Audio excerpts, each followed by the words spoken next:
Olha, tem um historiador que está deixando a internet de cabelo em pé, e não é para menos.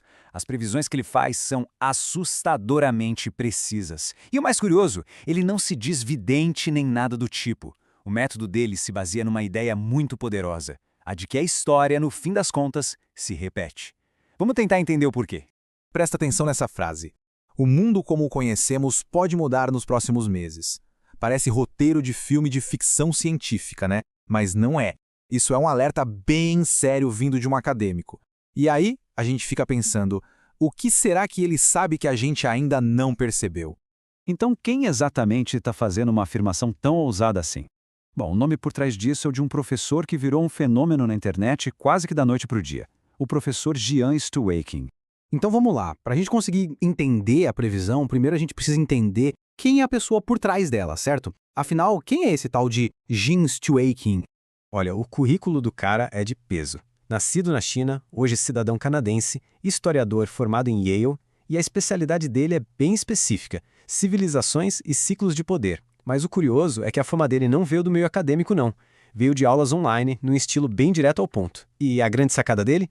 É um objetivo bem ambicioso, usar a história para tentar mapear o que vem pela frente. Certo, um professor com um currículo impressionante, mas por que ele viralizou desse jeito? A resposta é simples e direta. O cara começou a acertar. Foi a precisão das previsões que fez todo mundo parar para prestar atenção. O ponto de virada foi um vídeo que ele postou no começo de 2024. Nele, o professor listou uma série de eventos que, na época, pareciam bem improváveis, sabe?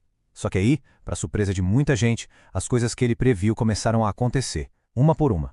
E não foram previsões vagas, não. Ele foi bem específico. Falou sobre o retorno político de Donald Trump, uma escalada militar bem séria no Oriente Médio e ainda apontou o risco de um conflito direto entre os Estados Unidos e o Irã.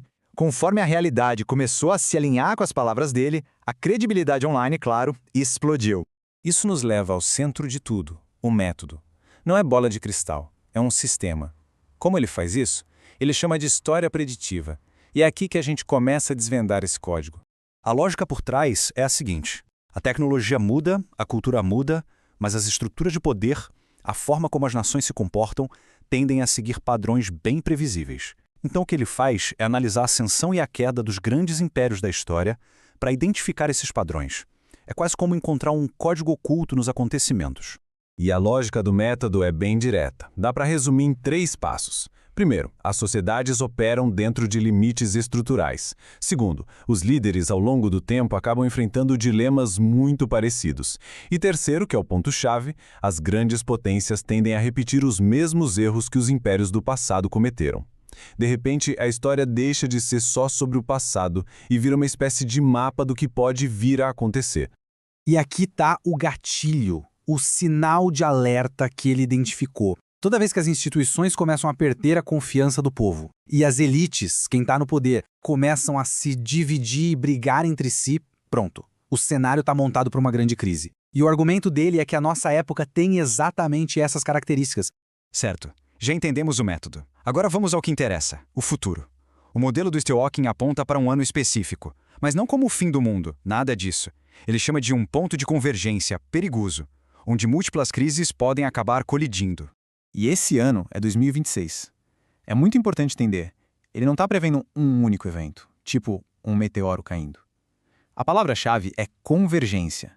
A ideia é que várias crises, políticas, econômicas, militares, podem se chocar ao mesmo tempo, criando o que a gente poderia chamar de uma tempestade perfeita.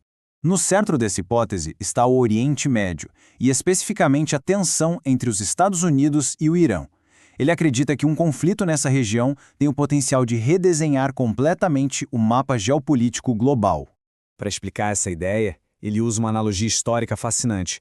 Ele compara o momento atual com a expedição siciliana de Atenas, lá na Grécia Antiga mais de 2000 anos atrás.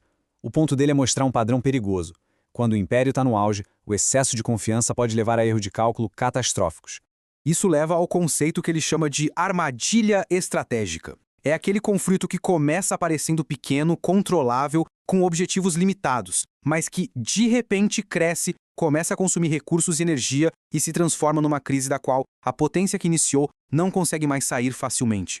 E a análise dele não foca só de um lado. Ele aponta as pressões que as grandes superpotências estão sofrendo.